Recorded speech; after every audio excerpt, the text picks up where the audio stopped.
Magandang araw mga kaibigan! Welcome sa isa na namang makabulang episode ng Alam Nyo Ba?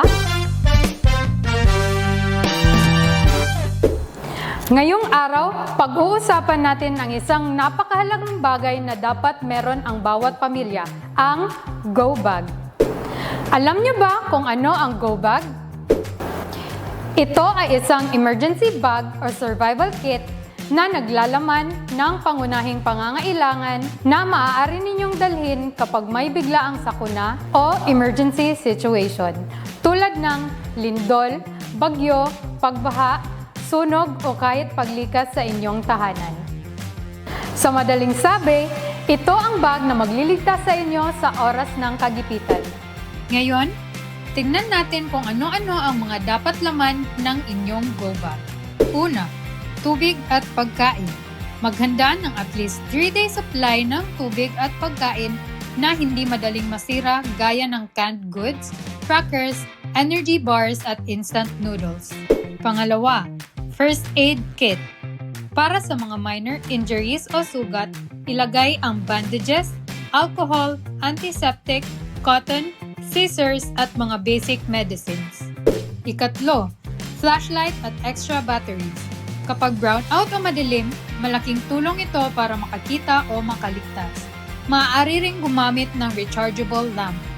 Ikaapat, whistle at cellphone na may power bank. Mahalaga ang whistle para madaling makatawag ng pansin kung kailangan ng tulong. Ang cellphone naman ay paraan para makipag-ugnayan sa pamilya at mga otoridad. Ikalima, important documents. Ilagay sa waterproof pouch ang mga photocopy ng inyong ID, birth certificate, insurance at listahan ng emergency contacts. Ika-6, damit at hygiene kit. Maghanda ng extra clothes, face mask, sabon, toothpaste, toothbrush, alcohol at sanitary items. Ika-7, cash. Magtabi ng maliit na halaga. Baka walang ATM o signal sa panahon ng sakuna. Siguraduhing madaling makuha ang inyong Go Bag. Ilagay ito malapit sa pinto o sa lugar na alam ng lahat ng miyembro ng pamilya.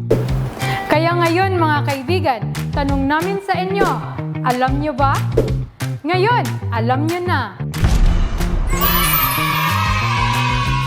Naway meron kayong natutunan sa ibinahagi namin.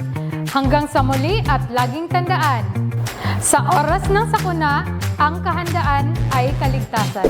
Salamat sa panonood at see you next time!